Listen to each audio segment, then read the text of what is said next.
Good afternoon, everyone. Today, we are bringing another Ask Emirates MBD live session. My name is Berk.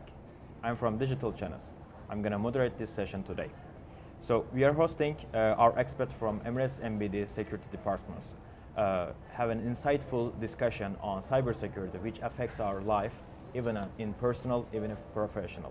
So, I would like to introduce my colleagues, and would like to just start the session. So, Dishat from Operational Risk, Amrut from Cybersecurity, and Halil from Digital Channels. Welcome on board. Thank you. Thank you. Good to be here. Before starting our session, I would like to say, please don't hesitate to ask your questions, share your thoughts and your suggestions through our social media channels related to security awareness and the cyber security. So kindly notice that this session will not be addressing for any complaints related to our topic. So all complaints will be answered and addressing after this session will be handled by our special teams. So if you want, let's just get started the session. So, dear Amrut, can you please brief us on the recent most or common fraud cases happening in UAE? Yeah, so, what we are seeing very recently is two things. One is phishing, the other one is wishing, right? Phishing is basically done via online channels, digital channels, and wishing, as you can hear, it's V, phishing with a V, which is voice. So it's done over a telephone call, right? So these are two very big ones that we are seeing in the recent past. In fact, I have a demo to show you for phishing, which let's see the demo on how people get defrauded by these phishing scams, right? And a recent one was VAT notification, which I'll show you right now. Let me show you. Can you see the screen? Right.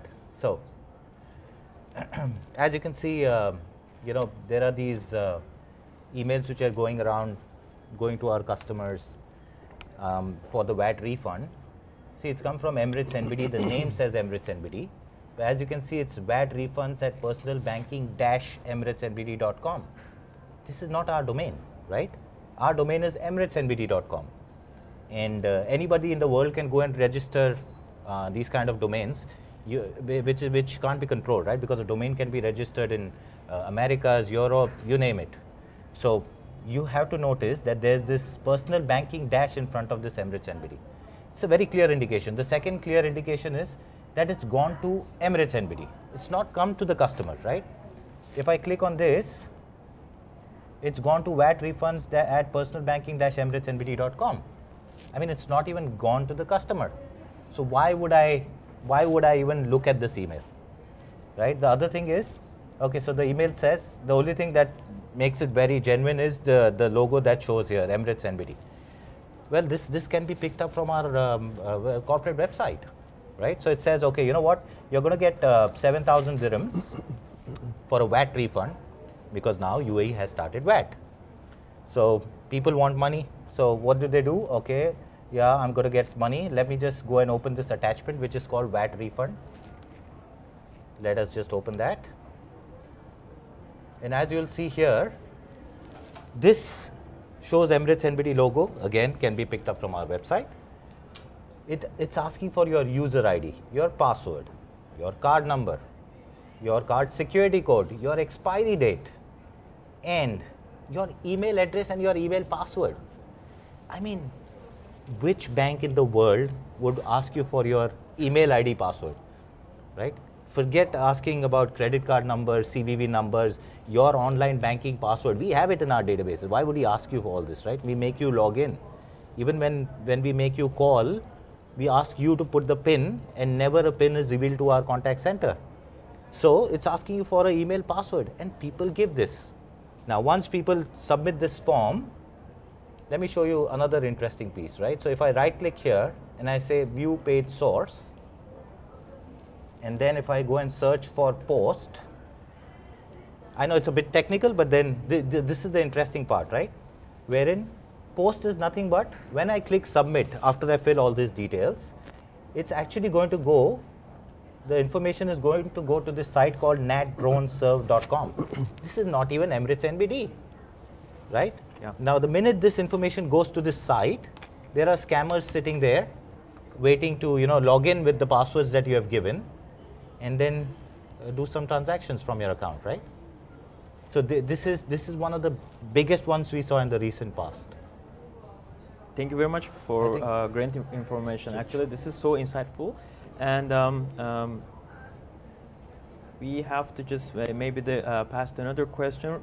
Actually, to Halil, as Emirates MBD, what are the initiatives or action we are taking against such cases?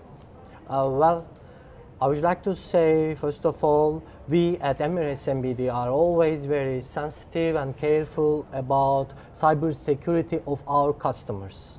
And I have to say that we are in the same ship with our customers to fight against cyber attacks. And it's our responsibility. We keep investing the latest technology to protect our customers, but also our customers have some responsibilities not to share their personal information on social media or over the phone, so because we never ask about this. So according to this, we run recently Don't Take a Bait campaign as an anti-fraud initiative that aims to spread caution and awareness among Emirates MBD customers in order to make them more vigilant while they are sharing their personal information or banking information on social media or over the phone, as I said. So in the scope of this initiative, we intensively share lots of introductory emails, SMSs, push notifications, and social media campaigns to make them more aware of what are the current threats, because we always inform and update our customers what are the threats out there in these days. Like Amrut said, one of the recent phishing cases is about what refund, which is a new to our life in 2018. Yeah. So it's our responsibility that we believe to inform that in this regard. So as a scope of this security awareness month, we created some cool videos that you can see what are the threats out there and how I can protect myself against these things. So let me play one video that we recently posted on YouTube and Emirates MBD social media channels.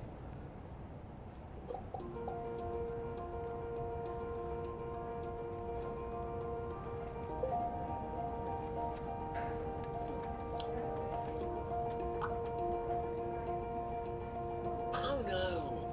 My bank account has been suspended. What will I do now? Don't take the bait. Check the sender's email ID. Usually, the fraudster will use an unofficial email similar to the official bank's official email ID to contact you. Check for spelling mistakes. Hover over the click here link and you'll see that the link is not going to your official bank website. Do not click the link. It's important to never share personal information over email unless you're absolutely sure who you are sending it to. Scammers will use every trick in the book to make you believe that the email address is legitimate, faking the email address to make it look like it is from someone you know and trust. Pay close attention to a web page's URL. Scammers often make the fake page URL very similar to the genuine site. Before you enter any personal information on a web page, double-check the URL and make sure it starts with https://emiratesmbd.com and is preceded by a locked padlock icon.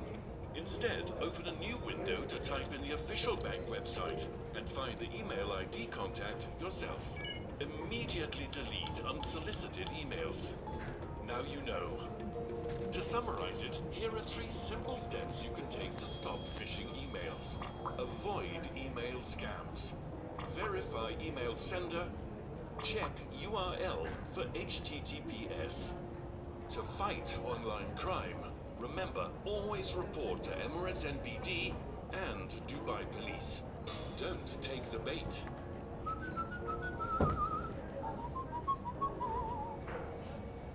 Emirates NBD will never ask you to share any personal details over email.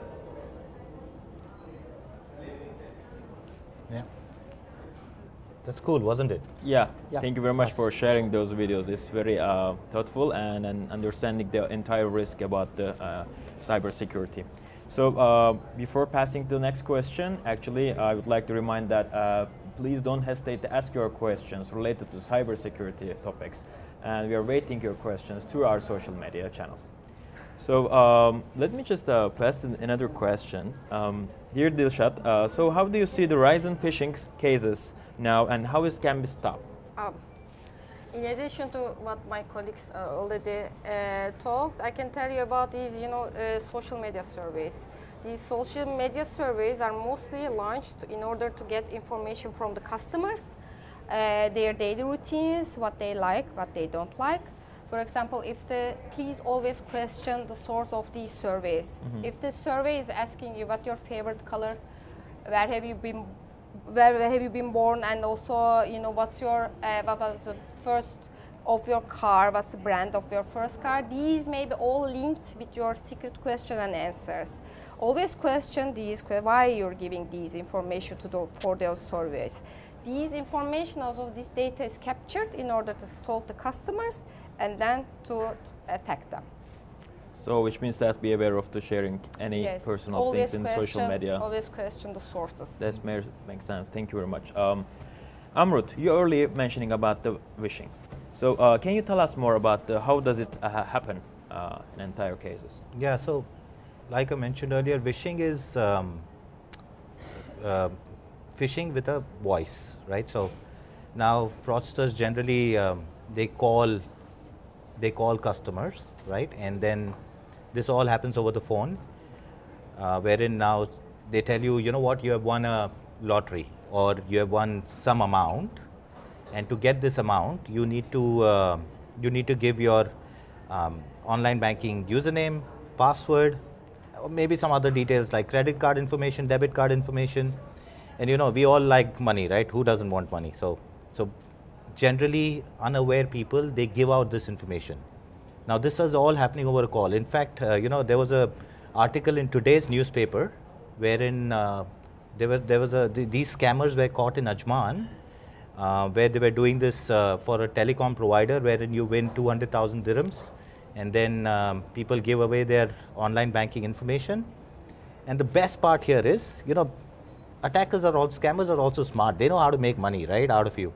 What did they do? After a customer gives his online banking details, there's somebody sitting right there logging onto their account, and to make it look genuine, typically you would have a account and a credit card.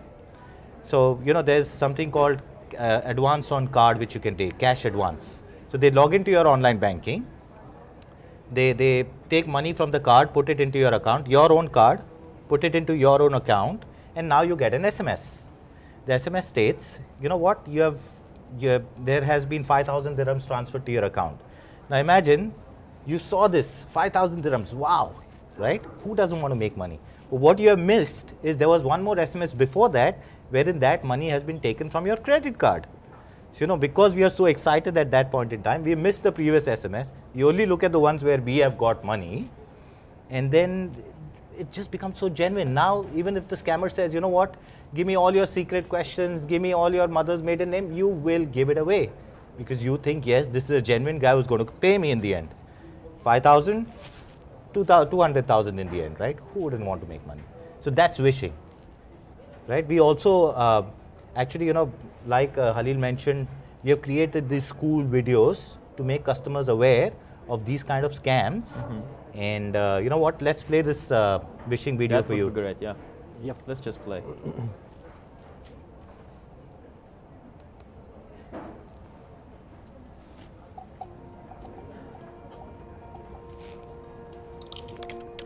Oops, sorry.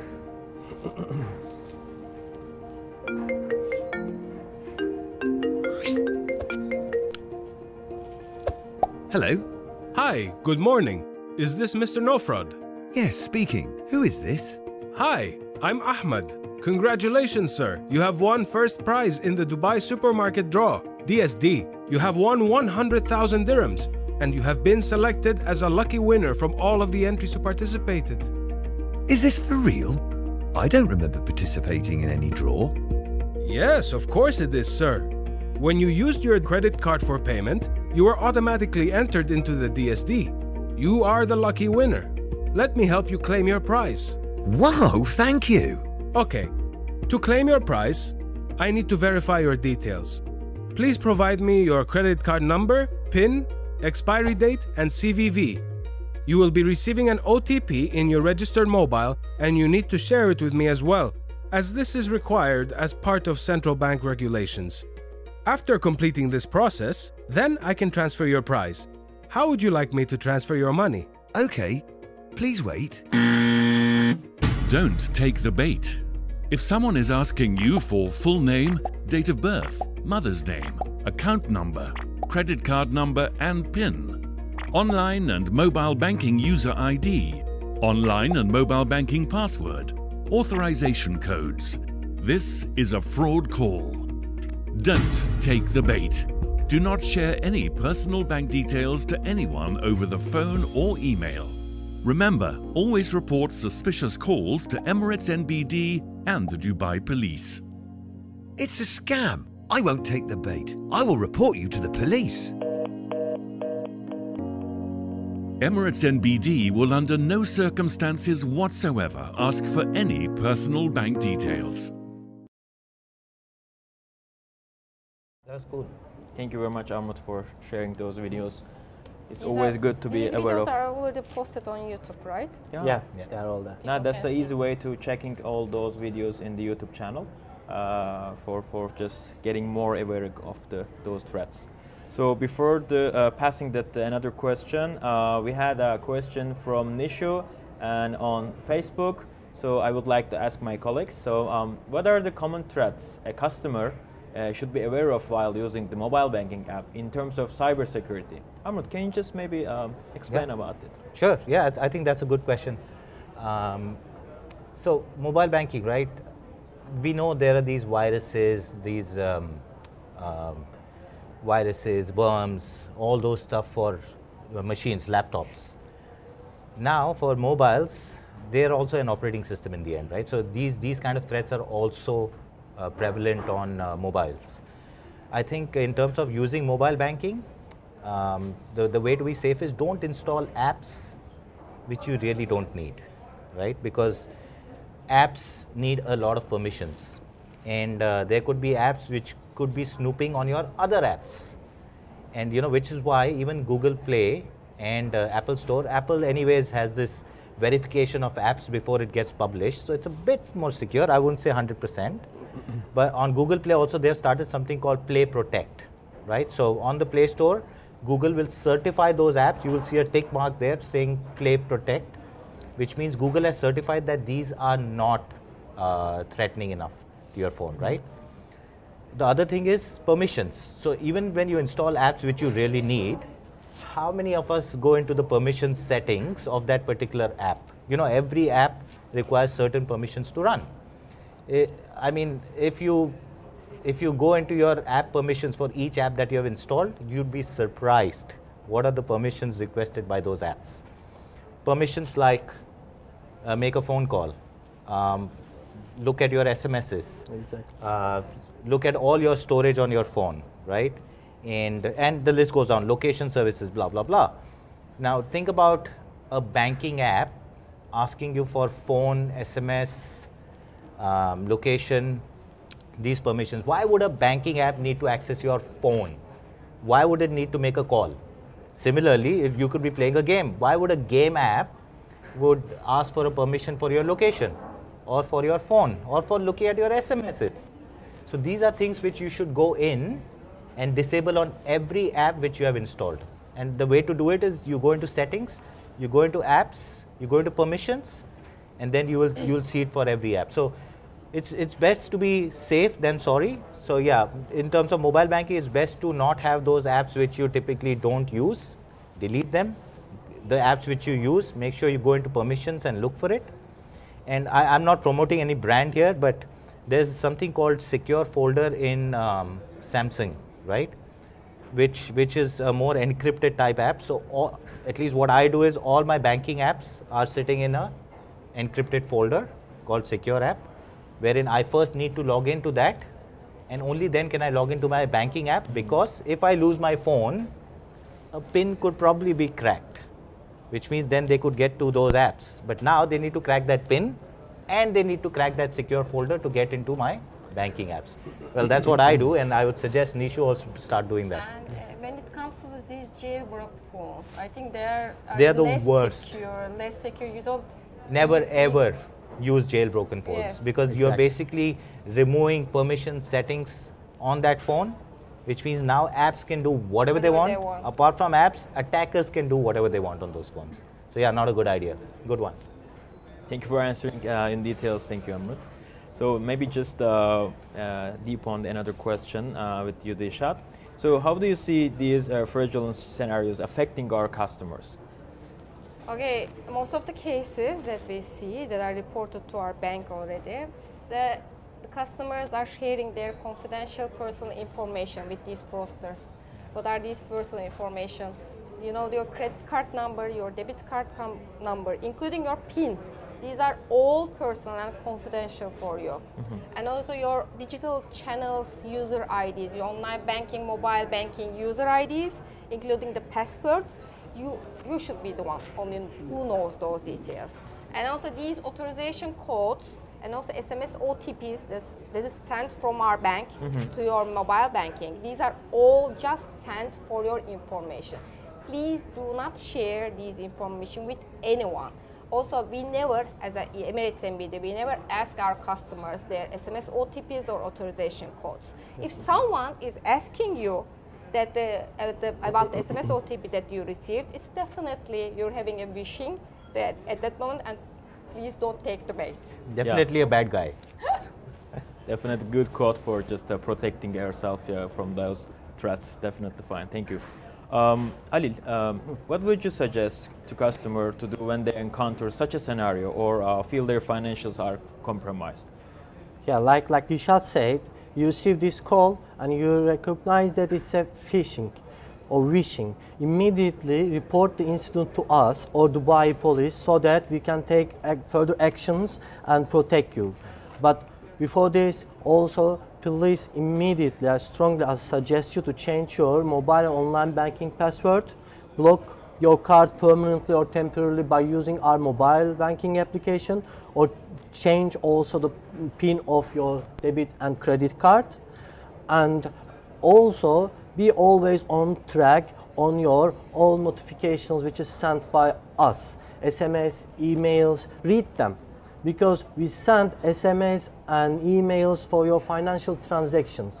Once you detect that there's a suspicious transactions, then you can take actions and inform us. Yeah. So that's why I suggest them to follow, track their notifications. Perfect. So how often should I follow my or check my transaction alerts? Every day. Every day, at least as frequently as much you can. Even when you are traveling, you don't have a roaming data, but keep your registered number active. Local number which is registered with us, keep it active to receive the SMSs that we will send you in case any financial transaction is placed. Or follow your emails. We also send those emails to inform you. So whichever is more suitable for your daily routines, do it. But I suggest you to log into mobile banking app to see your last 5 transactions, last 10 transactions each and every day. It's super fast, like 10 seconds. You're logged into your app and see what are the activities are going on. Yeah. And now, in addition to these, I strongly advise our customers to update their email address that is recorded in Emirates MBD, because whether you're traveling, as you said, you don't have access to your SMS alerts, but you can check your email which you frequently use. Please always share with the bank records, with the frequent keep mail them address updated always in our system. All the information, try to keep them updated. Absolutely. Definitely. Thank you very much for explaining. So we have taken many questions from our social media channels. So I would like to ask you one of the questions. Yeah. Question from Afan bin Khalid from Facebook. How long does it take for an authorization to fall off? Maybe Dilshat, you can explain the... As I said, the authorization. Yeah. These authorizations are only valid for 5 minutes. Yeah, just 5 Yes, minutes. after 5 minutes, you cannot use the same authorization code for your transaction or whatever you do, like Okay. your purchase, online purchase. That's clear for That's why they name it one-time usage passcode. password. Within 5 minutes, you have to use it, or That's- you have to create another authorization code. That's great. That's great. Thank you very much. So, Halil, can you tell us more about the Smart Pass? Well, SmartPass is one of our security features. It's a secure and convenient way to authorize your financial transactions such as transfers and payments. So I can simply say that SmartPass is a replacement of SMS authentication code. So it's embedded, it's within the mobile banking application. You just need to reach your mobile app, activate your SmartPass by verifying yourself and set a PIN, start using SmartPass to verify your transactions. So SmartPass is generating for your soft token, as I said, to verify that you are the one performing these transactions. So it's much more better than the SMS passcode because you don't rely on the SMS to receive the SMS. That might be delayed because of any other reasons, which is we are relying on the telecom operators for that. Or maybe you are traveling and you don't receive these SMSs, but SmartPass will be always with you on your registered mobile device. Right. And to move it also, it takes, you need to go back, re-register it on a new phone if you need to. Exactly. It can be only active on one device. That shows that these codes are belong to you.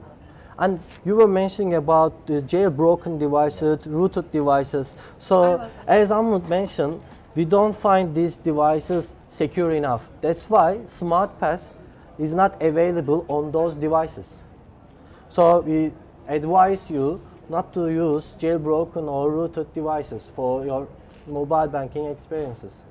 True. Thank you, Halil. Actually, we have another question related with that topic.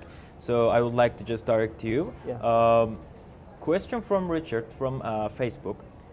Is the SmartPass truly a better option than SMS OTP? Just please explain and maybe just that's an giving amazing information question. about it. To be fair, because yes, it's a much more better option than SMS OTP. I think when apart it comes from to all SIM that swap reasons, cases, right? When it exactly, comes I to was SIM coming to yes. that point. So there is a one current threads out there, SIM swap. We call it also SIM clone. So it's basically fraudsters are duplicating your SIMs so that they can start receiving the passcodes which are sent by your bank, so they can perform all that financial transactions. So if you don't want to take that bait and activate your SmartPass, create your I would own like to add something odd there code. because this is happening. These SIM swap cases are happening mostly when you are traveling. You turn off your phone. That's why you're not using your phone. You're not aware of that your SIM is swapped, and then the fraudster starts using that phone like you're using your phone, and it starts getting the SMS OTPs to fraudster's phone. But you're not aware because you're traveling. Your phone is already switched off or anything. During that time, You're right. That's one of the cases. But Yes. yeah. Maybe to clarify that, what is SIM swap in easy way? Maybe Amrut, you can explain it. Sure. So yeah, we have investigated these cases. SIM swap is nothing but I have a SIM where I get my OTPs. Now this SIM switches off, and a new SIM gets activated on a different phone, right? Again, how is this done? This is again done by stealing your sensitive information, like your Emirates ID copy, your passport copies, because this is what is required to get a SIM these days, right? If I have your Emirates ID, if I have your passport copy, if I have your visa copy, which I'm sure we give to many different places, right? When we want to do visa registration, we give all these copies to a typing center for that matter.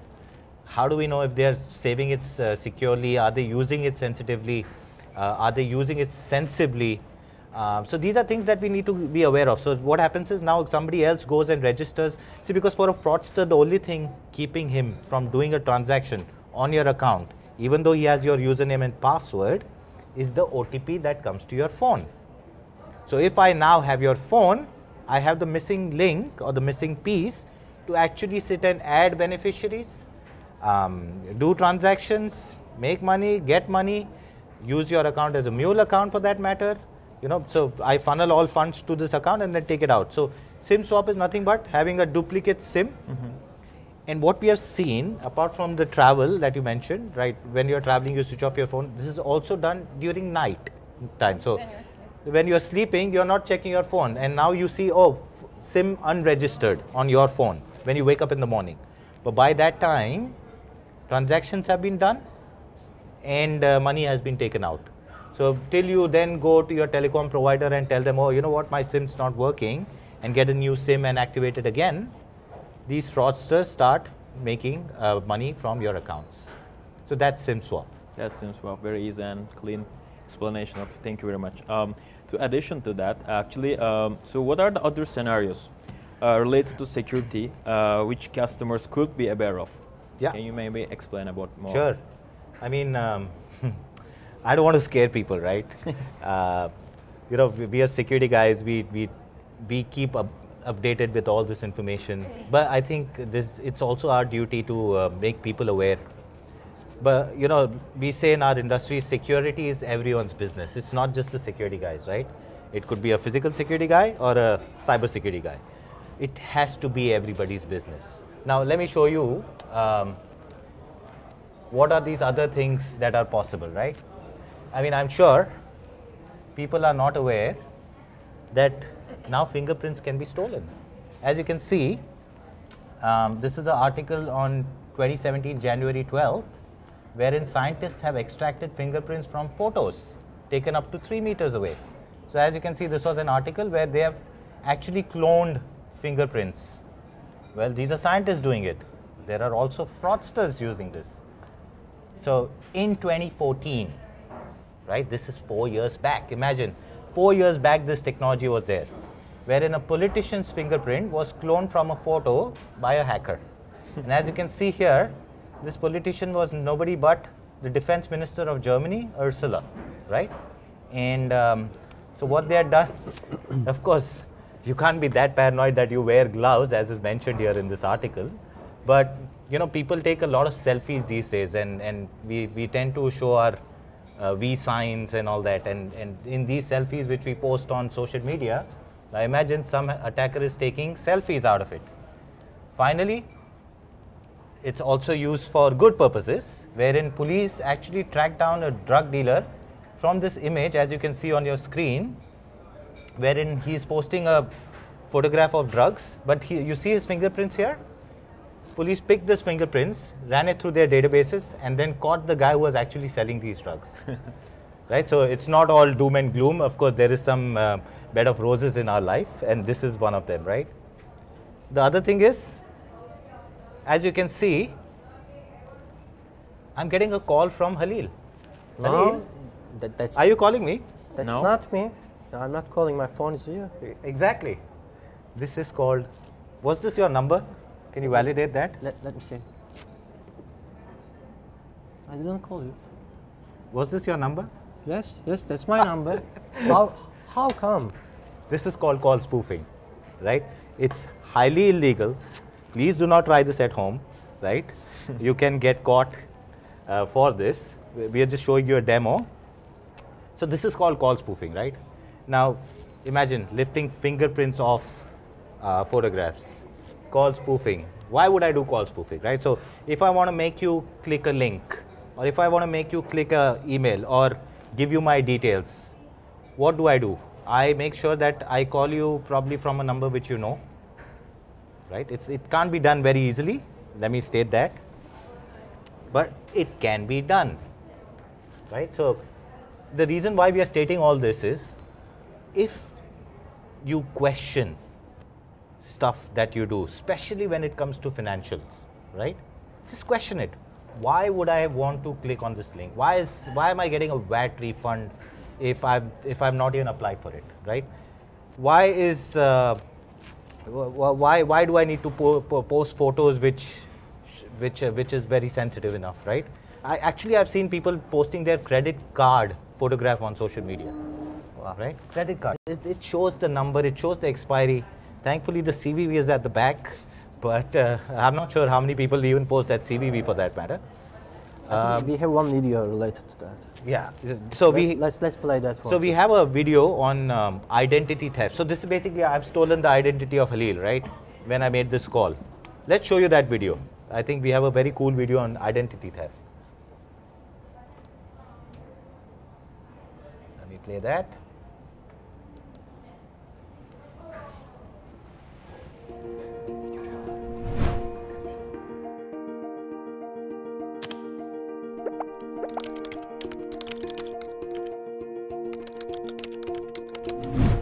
This is what could happen when you post personal information online. Scammers can easily download and use this for their personal gain. When scammers get hold of your personal information without your consent or authorization to commit a crime or to deceive or defraud you or a third person, that is identity fraud. Now, let's go back.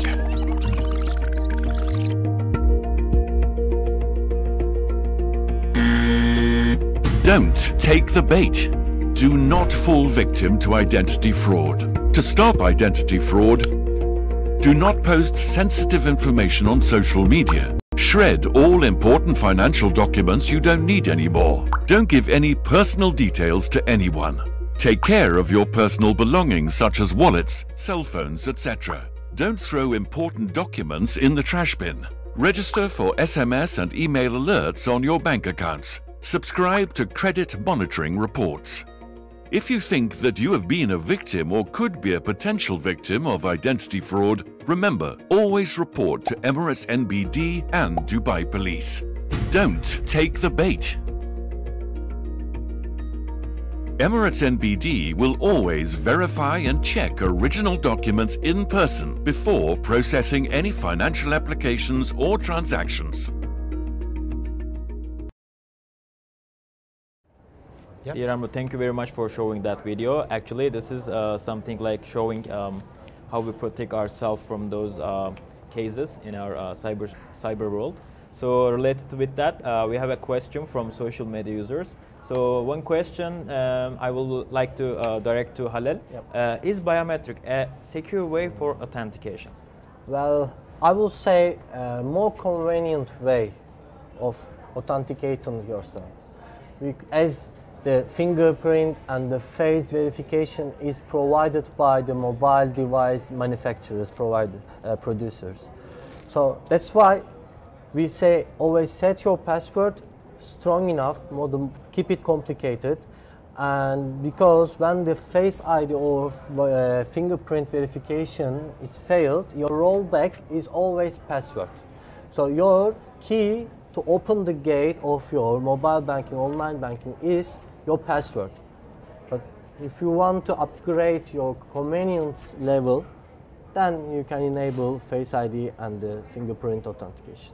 Yes, that's very clear. Thank you very much. I would like to add something. You know, these are all controls, these all measures are put by the bank or mobile phones, biometrics, blah, blah. But at the end, we're responsible, customers are responsible for protecting their confidential information.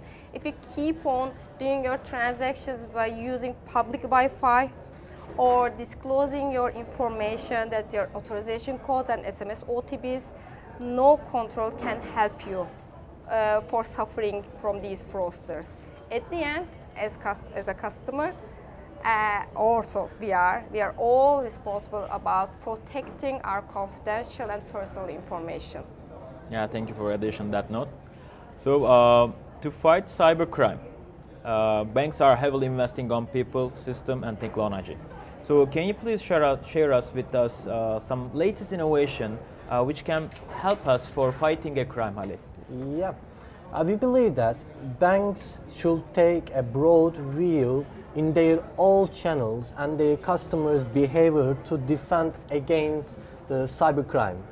So thanks to the recent technologies, artificial intelligence, machine learning, and big data increasing to deploy to a bank system to identify the threats out there. So like a combination of machine learning and the big data, now in these days banks can create a behavior map of their customers. They know that how the customers' daily routine in their channels are, and also they are aware of that when, where, how frequently the particular customer is making that kind of transfers and payments, also how. So with this enhanced defection mechanism, now the banks can identify that that's a suspicious, that's an unusual activities happening out there. Then they can take an action by challenging the customer with a step-up authentication, or some other actions can be taken. Yeah, you could get called also. I mean, you know, you could get an outbound call. Are you really doing this transaction? Is it really you? You know, you could use these technologies to help prevent frauds. But I have to reiterate, like Dilshad said, right? If a customer is giving away everything, OTPs, bank username, passwords, you know, secret questions, everything, then I don't think there's any technology in this world which can help you. It's a very honest answer. Thank you very much. I want to note one thing also. You don't share your banking and personal information, but also you shouldn't note it on the paper and keep it in your wallet, or you shouldn't save it in your note application on your device, or in a WordPad or Word document. You place it in your desktop.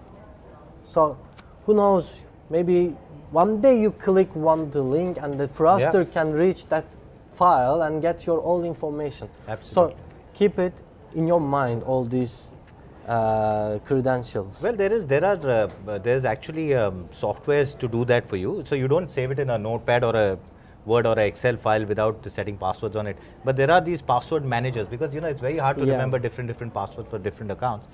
Use a password manager. Definitely. Right? And then there you can keep really long, strong passwords which get saved there, which sits encrypted, so that even if you by mistake do click on a link, at least that information is encrypted on your machine. Exactly. And those applications are frequently changing all your credentials, and also this is important. Keep fresh your passwords. Don't use the same password for 5 years.